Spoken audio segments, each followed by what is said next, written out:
We're live. Okay. Hi, everybody. Welcome. This is Tanya Friedman calling in from Kinetics. We are live on FOIA this morning. It's Friday, so it must be Friday Facebook Live with our expert panel of legal minds. Today we have joining us Carl Schusterman, we have Chris Musello, and we have Jacob Sapachnik. And we want to welcome everybody today. The reason why we have started doing these Facebook Live sessions once a month into the FOIA Forum is for many, many months now, I've been watching as many of you ask legal questions of each other. And we were very grateful that these experts, who really are experts in the legal profession, have agreed to give their time and do a forum once a month where you can post your questions and you can get answers right from the legal experts. And so we're going to start with the questions. I want to, first of all, just give a shout out to Louise, Jean, Paul, all from the admin team for giving us the opportunity. So thank you for doing that, because you really are paying it forward for so many nurses who are sitting at home, have burning questions in their minds, and now is the time to ask. So we'd really like this to be a discussion. And I want to welcome everybody who is online so far. Who is joining us, and if you want to just post into the FOIA forum who you are and where you are watching us from, that would be great, so that we can you can introduce yourself. I'm just trying to see in the FOIA where we are live. Okay, good. All right, so the first question that so many people have been asking, so Louise is posting questions that some people have that they wanted to keep anonymous, and some people have sent questions, so we have a lot of questions. Usually on this forum, I will go through the summary of the background of each of the panelists, but Louise has actually posted that into the forum. You can see 100% these are the experts. So I'm not going to be reading through their bios. We're just going to get started on the questions. So the first question that we have is no surprise to anybody who's watching, and that is the visa bulletin. So I'm going to start with Carl. You want to give us a little synopsis of what you know and what you think about the visa bulletin right now, because we're living in very exciting times. Yeah, there has never been a better time for somebody who's a professional from the Philippines to immigrate to the U.S. I think it was only 3 or 4 years ago that the waiting time was 7 years to come to the U.S. And for nurses, it's really tough to come on a temporary visa unless you're a Canadian citizen or something like that. So hospitals really stopped applying for nurses years ago because it just took way too long. And we've seen the wait drop. I think about a year ago, it went down to 2 years, and then it went down to 18 months. And last month, I think it was about 7 months. And, frankly, we just didn't think it could get any better than it did. And now, next Monday, July 1st, the waiting time you'll see on the visa bulletin will be current, which means no waiting time at all, which is unbelievable. It doesn't mean that you'll apply for a green card and come to the U.S. the next day, though, because, there's different things you have to do. You have to pass the NCLEX and the IELTS or the TOEFL. You have to have a sponsor and a petition to be approved. And the whole thing may take a year or something like that. But there's if you've done all your background and the hospital or whoever's petitioning you, or whoever's sponsoring you applies right away, it really shouldn't take more than about a year to come to the U.S. with the green card. And I don't know, this is just my opinion. I'm going to ask my colleagues what they think, but I don't think that this could last too long, so this would be the ideal time to do it. Don't wait till September or October, because the wait time, I think, will start going back up again. But right now it's the perfect time. So it's a window of opportunity. Yeah, I mean, Carl's absolutely right. You know, predicting the future is always risky. And I would just second what Carl said, that this is the best time in my career ever to be a Philippine nurse, or at least in the last 10 years, ever to be a Philippine nurse applying to the United States. And so I agree. If you have an NCLEX and you're ready to come, you should be able to find an employer who can follow you shortly here. And so go ahead and do that. This is the best time. The only thing I'd add is that come August or September, there is a chance that the visa bulletin does retrogress in EB3. I'm of the opinion that that is going to be temporary, and that come October we should still be okay again. But I'm hesitant to predict anything beyond that, which is why I think this summer is ideal.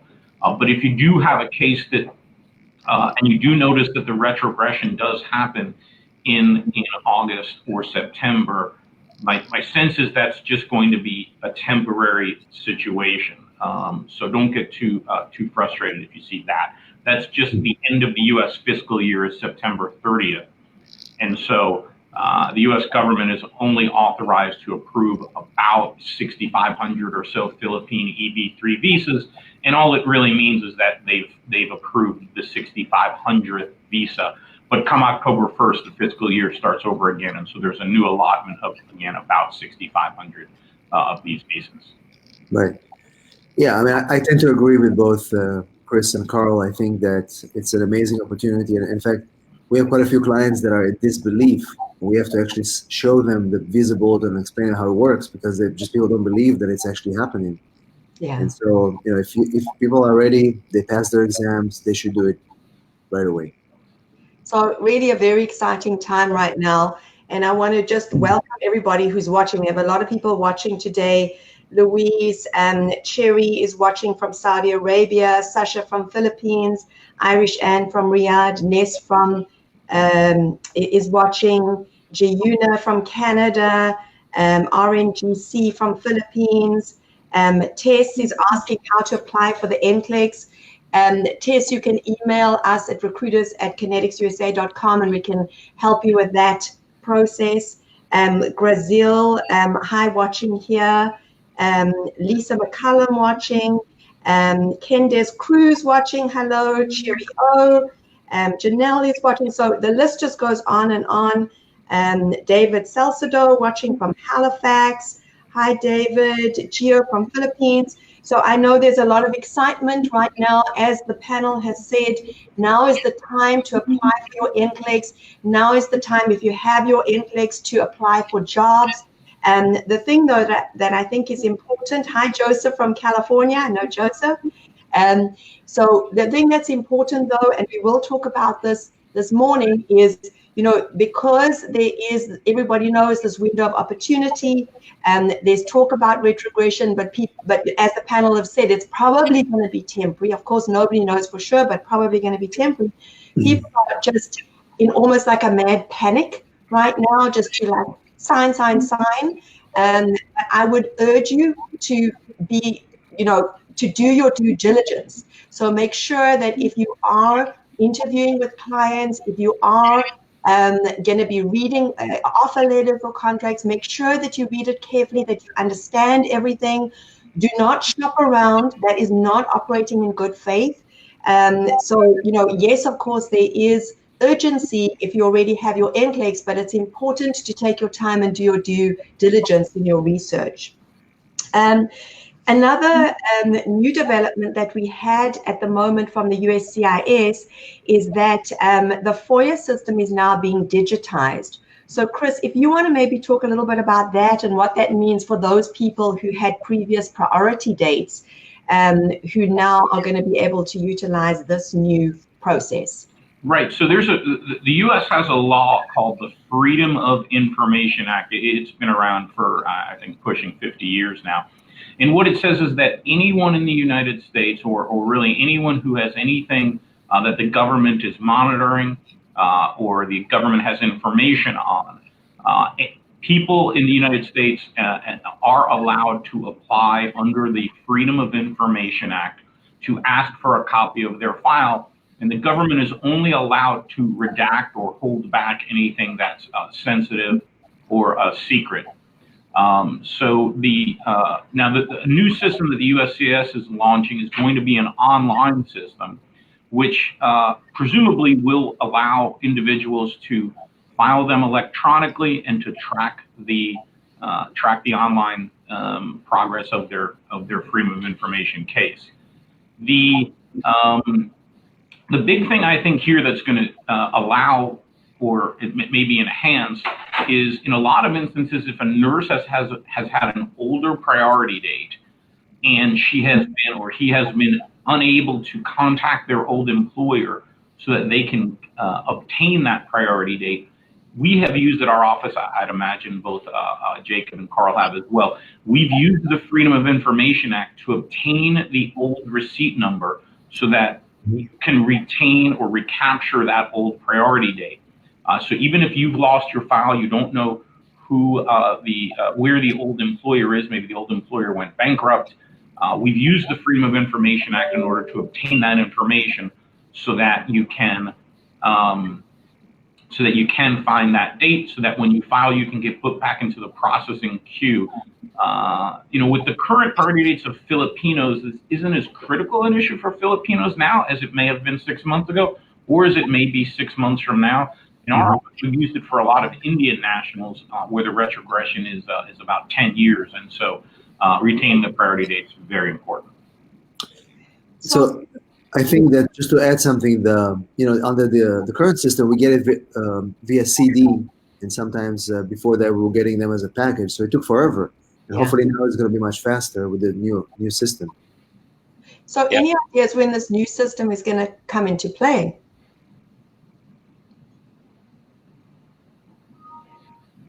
Hello? Yeah. Any idea when the new system is going to start? It's shortly. I don't know exactly when it starts. I don't know the date, honestly, but it should be. I thought I read somewhere it should be sometime in August. Oh, okay. So pretty soon. I think it's coming, August or September, but I don't remember the exact date. Right. And I want to point out something. I don't know whether this will affect very many of our people who are listening, but sometimes we do FOIAs for people that are in deportation proceedings in the U.S., or some people who are undocumented who could be put into deportation proceedings. And when they apply on their own to get the information, they, at least in the past, they always had to put their address on there. So if they do it with an attorney, we put our address. I always say, they always say, could anything negative happen, by getting my file? And I'll say, well, not if they don't know your address. They can come to my office and look for you, but you're not going to be here, so don't worry about it. And we can get the information that can sometimes protect them from being deported from the U.S. So, if you're from another country, you probably don't have that negative information. It depends on what your case is. But if you're listening to us and you're from the United States and you're either undocumented or maybe you had a violation that immigration hasn't really turned up yet, but it's in the file, then I think you should definitely have an attorney do it instead of doing the FOIA by yourself. Okay. Right, and I just want to add one last thing. The FOIA can also be used to check records from CBP as well. So we had actually a nurse that was turned back a couple of years ago. They sent her back at the airport, and we had to obtain the records of what happened in that day, and we did it through a FOIA because there was some sort of a misrepresentation, and that was crucial for her visa reapplication again. So we can only get it through a FOIA. So good news on those people with previous petitions who need to get a FOIA. I'm just looking at the chat box. So Gio, I see you've tagged a lot of your friends. Thank you for doing that. Please share this live session with all of your colleagues and friends. I think it's really important to share information so that everybody can be educated about what's happening with immigration and can get the right answers and not be guessing. Hi, Ken's from Philippines. We have a question from Diane. Aloha. I have colleagues who are seasoned nurses decided to take NCLEX, but the thing is that they are not in ICU or telemetry. Is there any chance for them to be accepted? Yes, 100%. So I know there are a lot of companies that are looking for nurses, and from Kinetics' perspective, we have clients all over the US, both acute care hospitals as well as nursing homes, rehab, surgery centers in all 50 states. So yes, Duane, we can help your friend. Jose said, nice to put a face on the name, Chris Musello. So Jose saying hi. So lots of comments, and I'm going to take questions from the chat bot as well as from the posted questions. So one more question before we get to the posted questions is about social media. Jacob, maybe you want to take this one. I know there was a new development talking about that the government are going to be looking at your social media accounts. So if you want to maybe talk a little bit about that and what that could mean for nurses that are coming into this process now. Yeah, so there's a few things. There's the thing that they added the social media question on the DS form. So that's something that people have to disclose now, what social media they're using. And if they don't disclose, the concern is whether that's going to be a misrepresentation if you don't put all that information. And you're talking about social media in the sense that they are also able to check now when somebody comes in to the U.S., they have the right to look at their social media. So people should be aware as to what they post, what they say when they come to the U.S., while they're in the U.S., if they're visitors, if they're coming to look for a job, they shouldn't be posting on Facebook that, hey, I'm coming to the U.S. looking for a job. Who knows anybody as a tourist? So there's definitely more information out there that can be used against clients, and they are starting to do that already, both at the port of entry and also at visa interviews. So, and I know other, I know most of the people that are watching this are going to come over as nurses, but it's also relevant for other types of cases. I mean, the most common type of way to immigrate to the U.S. is by marriage to a U.S. citizen. It's probably 200,000 or 300,000 people who do that a year. And unfortunately, and I know this when I used to work for the Immigration Service, there's a percentage of those marriages that somebody just pays the other person to marry them. It's not real. So, if you're posting on social media that, hey, I'm going to marry Carl, but I've got a date on Thursday with Jacob or something. Immigration's going to see that, and you're going to be not in good shape if that happens. And it happens often. It happens actually a lot at some. I've been to a couple of interviews where the officer requested to see the phone, and they opened the Facebook app, and sometimes it wasn't a pretty scene, and they use it. They use it in the intent to deny. They mentioned that what they've seen in the app. Okay, so very important for people to be aware of that. I think there's 3 lessons there, which is 1, of course, don't engage in fraudulent marriage. Yeah. 2, be discreet. Good advice, Chris. Be discreet on what you're posting on places like Facebook. And 3, and this is probably most important, if you're going to marry Carl, do not date Jacob. Exactly. Are you feeling left out, Chris? I like that. What about me? You forgot about Tanya, right? Okay. Well, Gay Pride is coming up in a few weeks, so. Oh, there you go. Yeah. Okay, so we have a lot of questions to get through, everybody. Okay, so Nick Hurtada asked, is it legal if the employer doesn't give us a copy of our receipt notice for the priority date? Carl? No, see, the employer is not under an obligation. Most of our employers will give receipt notices, but they're not under an obligation to do that. And that's why what Chris said about FOIA is so important. If something happens and you have to change employers, you definitely want to have proof that you have that priority date. And if the employer won't give it to you, you can get it directly through immigration, which is great. Okay. Okay, so let's get to, we've got a lot of questions coming in. So David asked, I'm asking for a friend. I'm a naturalized Canadian. What if I opt to process under EB3 stream because I have family in Georgia and I'm going to be assessed as a Canadian or an ex-Filipino? How long would the process be?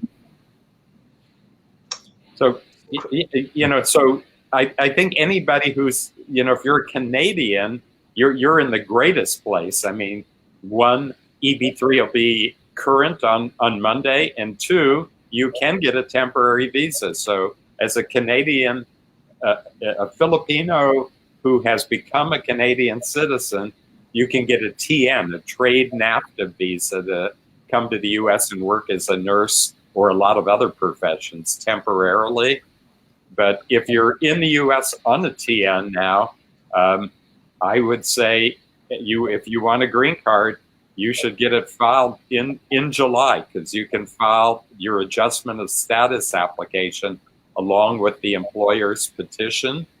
And even if it retrogresses and you'll have an interview in about a year for a green card, and that'll be perfect for you. Absolutely perfect. Yeah, Carl's observation makes me think of something too. We know that this forum is largely nurses, but this retrogression, or the lack of retrogression, means that this is also a very favorable time if you have friends or family members who are physical therapists, occupational therapists, med techs, speech language pathologists, et cetera. Any of those allied health occupations are also in a very similar position. And in fact, if they're in Canada, they can get this trade NAFTA visa that Carl mentioned, and so they can even come even quicker. If they're the Philippines, though, there's no retrogression, and for physical therapists, they can get their green card in about the same amount of time it takes the nurses, and so we don't need to wait for the H1 lottery next year.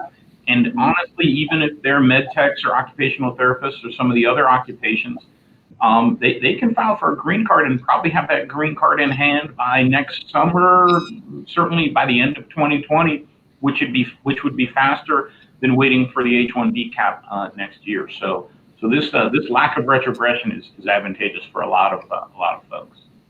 Yeah.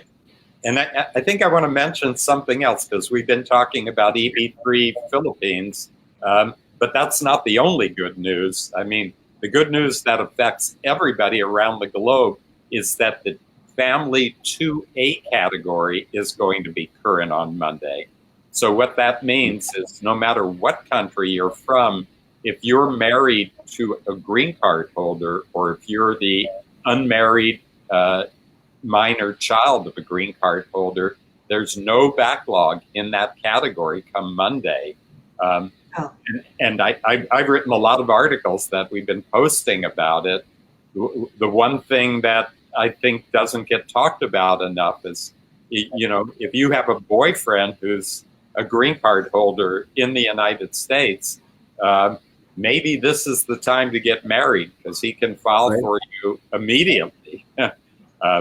So, it's the EB3 category for Philippine nurses is great, but also the marriage category for anybody is fantastic. It's a 2-year backlog as we speak today, and on Monday that backlog goes away. That's pretty spectacular. Yeah. It's funny that you mentioned that, Carl. I have one of our nurses here in the US who is in that situation. So she told me last week she feels like she won the lottery, because not only is she marrying the man of her dreams, but she's going to get the green card too. So definitely good times at the moment. Okay, so I'm moving on to the next question. So Louise posted a confidential question. I'm currently in the visa bulletin last month, which says, I did not receive my visa feeble yet and proceed to DQ. I'm starting to process my visa screen and preparing to take English exam. What if I pay the feeble, submitted my documents, and have scheduled for embassy interview, and I don't yet have the visa screen? What will happen? Will the result be 221G, what steps should I take? Do I have to pay the fee bill first and will not submit my documents until I have my visa screen, or submit the requirements and schedule the interview next year until I have my visa screen completed? So this is an interesting question, because we actually have, as many people know, people don't need the IELTS, technically you don't need the IELTS in order to file an I-140, but of course you need the IELTS and the visa screen by the time you get to the consulate. Right. But because the cases are moving faster, this is something that is affecting a lot of nurses. So I think this is a very relevant question. Chris, what would you suggest in answer to this particular question? Yeah, so that when we see this situation, our advice is just don't do anything with the fee bill. Focus your time on getting the IELTS passed, because even when you get the IELTS passed, it will take CGF&S maybe several months to even issue that visa screen. So do that and just wait on the fee bill. Your fee bill is ordinarily alive for a year before anything happens with it. And so if you focus on the IELTS, hopefully maybe you pass it in July, maybe you get your visa screen in September or October. And then once you have that visa screen, then you can go ahead and process that fee bill. But that would be our advice. Don't pay that fee bill now, because I'd hate to see someone, especially if you have a family, waste $325 times 2 or 3 or 4 people because you didn't get your visa screen for a year and they administratively closed your file. Okay, so this is a very important topic for a lot of people right now. Carl, Jacob, do you have anything to add to that? No, I agree with Chris. Like I said, the visa screen, without it, there's nothing's going to happen. So it's a shame to waste that the fee. And people always ask that, what is the best timing to do it? But if they can't pass the whatever is necessary to get their visa screen, they shouldn't be paying that fee. Yeah. Just to mention also, Kinetics have a free IELTS support group on Facebook. It's a closed group, and we are partnered with an IELTS company, which are a UK company. The reason why we chose that company is because it is, the requirements for the IELTS are higher requirements than what we have in the US, and most of the teachers are ex-IELTS examiners, so they know firsthand how to help people to get through the IELTS exam. It's a free group. We can put you together with study partners. There are free materials, mock tests, classes. You can subscribe to a scholarship program. So please, if you need to pass the IELTS, go ahead and join the Kinetics free IELTS support group, because that is really a very important issue right now with many, many nurses who are in the process. And the last thing you want is to get to the consulate and not have passed the IELTS. So that's a pretty scary situation, actually, for a lot of people. Please share this information with as many of your colleagues. Okay, I'm moving on to the time. The clock is ticking, but I'm moving on to the next question. Okay, so let me see here. I don't know, so many questions here. Let me see. Okay, here is my question. This is also a confidential one.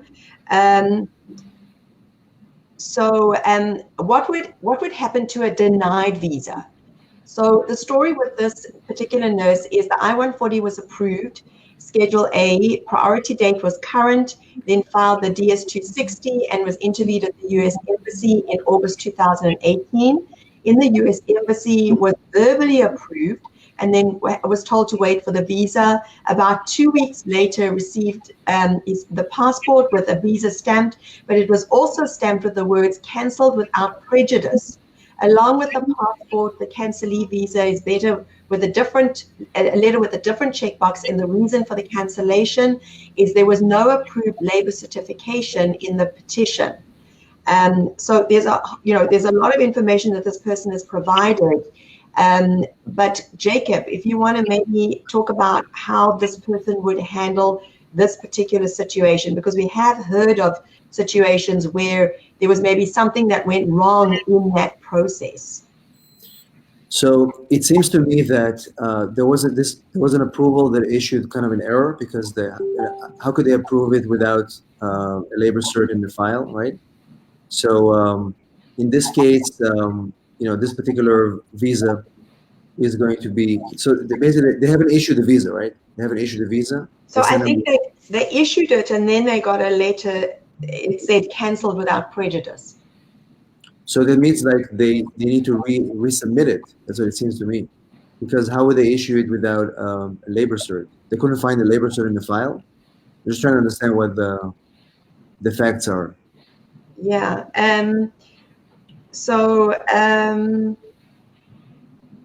I think this person is saying that the lawyer has said that there's a big chance of approval because the labor cert is not needed for Schedule A.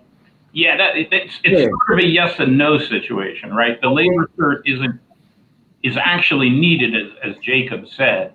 Having said that, it doesn't go through the Department of Labor track; it just goes through the USCIS track. Yeah, they just submit the form with it. They don't need the actual approval. Right. I guess they didn't have. What it seems to me, they didn't have the actual form in the package, right? Yeah. I think you're right, Jacob. I think that's what happened in this case. Right. Yeah, I think that's right. I definitely think this is one where the nurse wants to talk to the lawyer or their employer, because if it's been August of 2018, that's approaching a year now. That seems like a long time to get one of two answers. Either they need to refile the I-140 or they need to communicate with the embassy that the labor certificate should have been there, or else the case would not have been filed in the first place, like Jacob said. So. And it seemed like something went wrong in the process here. And I think one thing just to mention, and this is something that we speak to a lot of our nurses on our side about, is that, as the landscape is changing, more and more employers are coming into the system, more and more immigration lawyers are coming into the system. There are a lot of immigration lawyers that are not specialists in nursing. And I think that's something just for people to be aware of and to ask questions in the process. I don't know if the panel would agree with that, because there are a lot of nuances and a lot of changes that, immigration lawyers, if you're not a specialist in nursing, you might not know. I mean, I'm not saying that this particular lawyer did anything wrong. We don't know the facts of that case, but I think just generally speaking, what are your thoughts on that? Yeah, absolutely. I mean, there's definitely more people coming into the space, but I think, in cases like this where documents are missing in the process, and that's what the embassy is feeling that, maybe there's something wrong and they need to, kind of look at it again. Definitely, people want to do it now because there's more opportunities. And I think, people think about an immigration attorney and they think, oh, that's a very narrow field. They must know everything about immigration. And that's not really true at all. I mean, I would say most of my colleagues, or most of our colleagues in the U.S., they do family immigration and deportation defense, and they never do an employment-based case at all. That's sort of the minority of immigration attorneys. And then I know a lot of immigration attorneys who do tons of programmers and accountants and all of that. But when you get into the medical things, especially, the visa screen only applies to certain medical professions. So unless you've done these before, attorneys will look at me when I say the word visa screen and say, Carl, what are you talking about? So language. Yeah, you have to be sure that who's ever representing you is somebody who's done this many times before. You don't want to be the guinea pig for them. The visa screen is and I think I should mention something else too, that that only nurses and physical therapists have an exemption from getting labor certification. That means their employer does not have to advertise for the job like it's typical in other areas and show they can't find an American to do the job. So it's only for those two professions. And now that EB3 is current, they're really in the best shape. They don't have to go through the labor certification process. which can take many, many months. They don't have to go through a backlog anymore. And one other thing I should mention is that if they really want to speed up the process, have your employer file premium processing. They pay an extra fee, but instead of taking months to get the initial petition approved, they can get it approved in sometimes 2 or 3 weeks. Yeah, absolutely. So I think the key message that we're getting from the panel is you need to be educated yourself. So when you are looking at employers, when you are looking at the package that they offer, when you're looking at the lawyers that they use, you need to educate yourself as well about the process, because you need to take initiative in making sure that you ask the right questions, that you can be in the best hands, be setting yourself up for success in this process. Mm-hmm. So I think that's the key message. We are actually out of time, but I'm going to take one more quick question from Diane. So the question is it better to travel to the US together with the family, or is it okay if the dependents follow after a few months? Tanya, I saw this question. I was going to ask you this question. I think this is a good question for you to answer. Okay. Because legally it doesn't matter. They can travel with the nurse, or they can wait a few weeks or a few months. But I think you have a good expertise with sort of the realities of adapting to life in America that at least sometimes I don't, because in a lot of instances our work is done when that visa is issued, and you can best speak to the first few weeks and months in the United States. Thank you, Chris. I will take that question. So yes, in answer to that question, generally speaking, it's probably advisable for the nurse to come on their own for the first few weeks. And the reason is because there is an avalanche of just stuff that's going to come at you when you arrive. It's not just learning about the job and the hospital and everything that goes into it from a clinical perspective, but you don't have Social Security, you don't have a bank account, you don't have a driver's license, you don't have a cell phone yet, you've got to take driving lessons, you've got to buy a car, there's just so much stuff that's going to come at you. So it is advisable for the nurse to come on their own, and many employers really encourage that, where they will give initial housing, but only for the nurse. That being said, obviously, there are circumstances where that's not going to be possible. So maybe somebody's got a newborn baby, or is a single mom with a toddler, or this is not a perfect world, and there are going to be times when that is not possible. But I can tell you myself, because I was an immigrant to this country, I actually came here 19 years ago on the 4th of July. I always think it was significant because it was Independence Day, so very proud American today. But I can tell you, when I first came here, my kids were little, and my husband actually came for, I think it was 2 months initially, on his own, and he really was able to set things up for us when I came a few months later with my kids. They were little at that time. So just from a personal perspective, I've lived this myself, and if possible, I think that you are setting your family up for success as well if you are able to come on your own initially. I know it's hard, you feel homesick, you miss your family, especially when I found when I came to the US in the beginning, I felt like I kind of landed on another planet. Everything feels different. And Jacob, I know you're an immigrant too yourself. Yeah, right? I came here.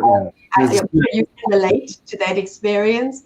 I think just generally speaking, it is probably best, if possible, to come on your own just initially to set things up, because it gives you space to focus and to get a lot of things done and taken care of, so that when the family arrive, you're feeling more settled, calmer, and able to enjoy the experience more with your family. Perfect. And great note to end on, I think, Tanya. Sorry, Chris? I said, I think that's a great note to end on. Okay. Yes, exactly. Well, there we are. We've ended. So thank you so much for the panel. We really got a lot of questions answered. I have pages and pages of questions here that everybody is sending. So I really want to thank the panel so much. And again, thank the LaFora team for giving us this opportunity. Keep the questions coming. We will be doing our next session in a month from today. So thank you to the panel. Have a great weekend, everybody. Exciting times ahead, and we look forward to seeing all of you in the US soon. Thank you, guys. Have a beautiful weekend. Bye, everyone. Thank Bye. you. Bye-bye. Right.